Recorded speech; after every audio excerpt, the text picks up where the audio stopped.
तो हम आगे देखते हैं electric field intensity due two plus charge, यानी प्लस चार्ज की अगर बात कर रहे हैं तो प्लस चार्ज के कारण क्या हो जाएगा, तो हम लोग यहाँ लिख सकते हैं E2 वेक्टर, मान लेते हैं E2 वेक्टर दिया हुआ है। E2 वेक्टर बराबर क्या हो जाएगा, के क्यू, और आर का मान अगर हम आर स्क्वायर के यहाँ फिट करना चाहें इस फॉर्मूला पर, तो पहले तो हम निकाले माइनस के कारण, तो माइनस रख दिए, प्लस के कारण लिख रहे हैं तो प्लस के कारण कितना हो जाएगा, ए जो है आपका प्लस का है, तो ये डिस्टेंस रहा आर माइनस ए का आपका होल स्क्वायर हो जाएगा। और आपका दो वैल्यू आ गया, इसका भी वेक्टर निकालिएगा, तो वेक्टर निकालिएगा तो आपको वही चीज रह जाएगा के क्यू और बटा क्या हो जाएगा आर माइनस ए का होल स्क्वायर, क्योंकि तो माइनस में है नहीं। अब हम इस पॉइंट पर दो वैल्यू होगी इलेक्ट्रिक फील्ड की, कैसे वो चीज देख लेते हैं। यहाँ तक अगर हम आ गए हैं तो यहाँ तक दो वैल्यू निकाल सकते हैं इलेक्ट्रिक फील्ड इंटेंसिटी की, कैसे वो चीज देखते हैं। तो एक वैल्यू जो हमारा आएगा वो आएगा अब देखते हैं कि इलेक्ट्रिक फील्ड यहाँ से कहाँ तक आता है, तो प्लस पॉजिटिव दिया हुआ है, तो पॉजिटिव का इलेक्ट्रिक फील्ड जो है आपको आगे की ओर होगा और नेगेटिव का इलेक्ट्रिक फील्ड जो होगा आपको इधर की ओर होगा, यानी ठीक पीछे की ओर होगा, ये वाले मोटे वाले लाइन हो जाएंगे ऐसे, ठीक है। अब बात आता है दोनों में से मैग्नीट्यूड किसका होगा, क्योंकि इसकी डिस्टेंस कम है तो हम लोग क्या जानते हैं, ई बराबर जानते हैं 1/r² जानते हैं, इसकी वैल्यू ज्यादा बड़ा होगा तो ई छोटा होगा, तो ई छोटा है इसलिए इसका मान बड़ा होगा। E2 मान लेते हैं यहाँ से, E1 मान लेते हैं यहाँ से, तो यहाँ भी हम देख लेते हैं कि E1 जो वैल्यू हम एवोपरेट किए हैं वो इसके कारण, और E2। अब यहाँ एक चीज़ और याद रखिएगा कि आपका चीज़ जो हमें समझना है कि यहाँ नीचे से हमें क्या याद रखेंगे कि सर हमारा वैल्यू कैसे निकलेगा यहाँ से, तो हियर ध्यान में रखिएगा, हियर E2 जो है ग्रेटर है E1 का, according to principle of superposition हम यहाँ ऐड करेंगे, सुपरपोजिशन, तो सुपरपोजिशन अगर लगा देंगे तो net value of net electric field at कहाँ हो जाएगा, ई वैल्यू बराबर एट पी पॉइंट पर, सॉरी पी पॉइंट पर अगर निकालेंगे एट पॉइंट पी की मैं बात कर रहा हूँ, तो हो जाएगा कितना, तो नेट बराबर सुपरपोजिशन में क्या सीखे, ई वेक्टर, यानी कि ई इक्वल टू हो जाएगा, आपको डायरेक्ट वेक्टर हटा देते हैं तो ई इक्वल टू हो जाएगा E1 प्लस क्या हो जाएगा E2। लेकिन दिक्कत है कि दोनों का डायरेक्शन अलग है, तो एक तो बड़ा है एक छोटा है, तो ई इक्वल टू कितना हो जाएगा E2 माइनस क्या हो जाएगा E1 हो जाएगा, ये चीज है ड्यू टू, लिख देते हैं ड्यू टू डिफरेंट क्या हो जाएगा इन डायरेक्शन।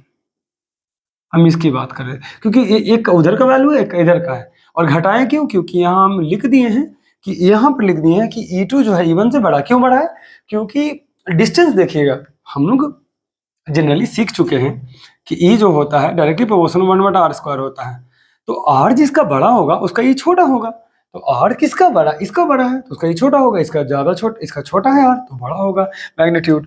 तो अब हमारे पास क्लियरिटीज हो गया, आपको बस इसमें रख देनी है मान, तो E बराबर हो जाएगा हमारा E1, E2 का मान रख दीजिए, E2 का मान है के क्यू बटा क्या हो जाएगा E2, this is E2, r minus a का होल स्क्वायर हो जाएगा और माइनस हो जाएगा के क्यू अब बटा हो जाएगा आर प्लस ए का होल स्क्वायर हो जाएगा। अब सारी डाटा हमारा आ गया है, तो हम ठीक अब जल्दी से नोटेट कीजिए ताकि मैं ऊपर वाले डाटा को इरेज कर सकूं और आपको डिफाइन कर सकूं। तो चलिए शुरू करते हैं ऊपर से, यहाँ से क्लियर है, नहीं तो आप स्क्रीनशॉट ले सकते हैं, ज़्यादा बेटर रहेगा। तो इस टिंगटोंग इसको हमें अब मिटाना होगा। देखिए इसके बाद आप इजली से समझ सकते हैं। अब हम यहाँ से क्या लिख सकते हैं, ई, चूंकि हमको ई का वैल्यू लाना है, ई का वैल्यू कैसे आएगा वो देख लेते हैं। तो थोड़ा सा नीचे से चलते हैं, ई बराबर हो जाएगा आपका के क्यू कॉमन में चला जाएगा और ब्रैकेट में आएगा 1/r माइनस ए का होल स्क्वायर आएगा, माइनस क्या होगा 1/r प्लस ए का होल स्क्वायर आएगा। ए जो है ई इक्वल टू के क्यू अब बेटा क्या हो जाएगा आर माइनस ए का होल स्क्वायर होगा और आर प्लस ए का होल स्क्वायर होगा, ये चीज है। अब यहाँ से डिवाइड करेंगे तो आर प्लस ए का होल स्क्वायर तो आएगा ही आएगा, माइनस आर माइनस ए का होल स्क्वायर आएगा, बराबर क्या होगा के क्यू, तो हमारे इतना पूरा सिस्टम में ले लेता हूँ तो बेटर रहेगा, के क्यू मल्टीप्लाइड में है तो के क्यू को बाहर ही रखिए तो बेटर रहेगा यहाँ से। तो के क्यू इज इक्वल टू हो जाएगा क्या, आर स्क्वायर ए स्क्वायर, ठीक है, प्लस 2a आर होगा, यहाँ से माइनस होगा आर स्क्वायर ए स्क्वायर और माइनस 2a आर होगा, क्योंकि इसका a माइनस बी का होल स्क्वायर होगा। पूरे में हो जाएगा आर माइनस ए का होल स्क्वायर और हो जाएगा आर प्लस ए का होल स्क्वायर। एकदम क्लियर है। अब के क्यू इक्वल टू क्या होगा, तो इसको कर सकते हैं R square A square plus 2ar minus R square minus A square plus 2ar हो जाएगा। यहीं से समझने लायक पॉइंट है, क्योंकि यहाँ से बंदे समझ जाएंगे तो उनको क्लियर हो जाएगा। तो मैंने क्या किया हूँ, बस माइनस अप्लाई कर दिया हूँ यहाँ से लेके यहाँ तक, तो इससे कट गया, इससे कट गया, तो बचा क्या, के क्यू इक्वल टू बचा हमारे पास, दोनों को जोड़ देंगे तो हो जाएगा 4ar बटा हो जाएगा आर माइनस ए का होल स्क्वायर और ब्रैकेट में हो जाएगा आर प्लस ए का होल स्क्वायर हो जाएगा, ऐसा कुछ है। अब इसको हम चाहे तो स्प्लिट कर सकते हैं, बट नीचे वाले डाटा को हम इरेज कर देते हैं ताकि हमें ही लिखने में काबिल सुविधा हो। तो टिंग टॉन्ग करके जल्दी जल्दी आप नोट डाउन कर लो, नोट डाउन करके समझ लो। यहीं से मेन समझना है, हम ई का मान लेके चल रहे हैं, हर जगह ई है, इसी डाटा को हम सॉल्व किए हैं। अब E is equal to last में हम इसको डिराइव कर सकते हैं क्या, के क्यू, यहाँ 2a को बाहर कर देते हैं और यहाँ r लगा देते हैं और गुना 2 कर देते हैं। अब बेटा लिख देते हैं r माइनस ए का होल स्क्वायर और लिख देते हैं r प्लस ए का होल स्क्वायर। मैंने क्या किया हूँ, इन 4 वाले पार्ट्स को 2 में अलग अलग कर दिया, 2 दूनी 4 होता है ना, देखिए दोनों को गुना किया हूँ, 2 दूनी 4। अब इतना जो एक फार्मूला है सर, इसको हम तो फार्मूला बोल सकते हैं, 2a गुना क्यू को, सॉरी r को नहीं, ठीक है, r से तो कैंसिल हो जाएगा। अब यहाँ चीज है कि दिमाग में रखना है, 2a गुना q, इसको लिख सकते हैं p वेक्टर। कैसे, तो हम लोग जानते हैं कि p वेक्टर बराबर होता है 2a गुना q, होता है कि नहीं होता, जल्दी बोलने का, ठीक है। तो a बराबर हो जाएगा k और ये हो जाएगा p वेक्टर और हो जाएगा 2r, अब बटा में कितना हो जाएगा r माइनस ए का होल स्क्वायर और ब्रैकेट में हो जाएगा r प्लस ए का whole square.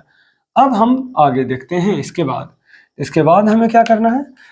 But we have know that कि सर r जो है डबल टाइम्स बड़ा है a का, ये बहुत बड़ा है। कैसे, आप देखेंगे a बहुत माइक्रो एंगस्ट्रॉम में होता है, r का तो सेंटीमीटर में होता है, इसलिए हम a को नेग्लेक्ट कर देते हैं। a बी नेग्लेक्टेड, अगर इसको नेग्लेक्ट कर देंगे तो हमारे पास बचेगा क्या, सिर्फ बचेगा कि p वेक्टर और 2r बटे बचेगा और a का तो कैंसिल हो गया, तो बचेगा r स्क्वायर और ये हो जाएगा मल्टीप्लाइड में r स्क्वायर। a का हम a बराबर क्या लिए हैं, 0 लिए हैं। एज्यूमिंग है, कोई बड़ा चीज इशू नहीं है, तो 1 से r तो कट जाना चाहिए ना, तो बचेगा 2k p वेक्टर अब बटा क्या हो जाएगा r क्यू। तो ये है हमारा electric field intensity due to electric dipole at axial point, यानी कह सकते हैं कि एक्सियल पॉइंट पर लाने का सबसे बेस्ट तरीका ये है, और नहीं तो सबसे, आप टेंशन ना लो, जनरली आप यहाँ भी डिफाइन कर सकते हो, यहाँ भी आता है कि Q है ही और 2a यहाँ से ले ही सकते हैं और गुना 2 होगा गुना r होगा बटा क्या हो जाएगा r minus a into r plus a का होल स्क्वायर, और इसी को आप लिख सकते हो सेकंड टर्म में इसको p वेक्टर, तो k हो जाएगा p वेक्टर हो जाएगा और 2r हो जाएगा बटा क्या हो जाएगा r माइनस ए का होल स्क्वायर और क्या हो जाएगा r प्लस ए का होल स्क्वायर। अब इसी को थोड़ा और डिफाइन कर देता हूँ, तो r square minus A square का होल स्क्वायर, ये भी फार्मूला बेस्ट है, तो आप यहाँ से भी ला सकते हो, आप कॉमन लेके ये भी फार्मूला चलेगा, ये भी चलेगा। दोनों में अंतर कब है कि ये तब चलेगा जब ए को नेग्लेक्ट कर दिया जाएगा, और ए नेग्लेक्ट करें मत, ए जब ए को नेग्लेक्ट नहीं किया जाएगा तब चलेगा। हम इतना ही जो बता सकते हैं कि अगर आर का मान सेंटीमीटर में हो और ए का मान बहुत छोटा हो, एंगस्ट्रॉम में हो, तो जनरली हम ए को नहीं लेते हैं। अब सर मीटर सेंटीमीटर को एंगस्ट्रॉम में लेना कोई अच्छी बात नहीं, जोड़ ही के क्या करें, कुछ नहीं मिलेगा। तो ये तो रहा आज की हमारी टॉपिक्स में, कैसा लगा जरूर बताइएगा। इस पर हम लोग अभी क्वेश्चंस भी करने वाले हैं इसके ठीक बाद वीडियोज में। ओके, थैंक्स अ लॉट देखने के लिए।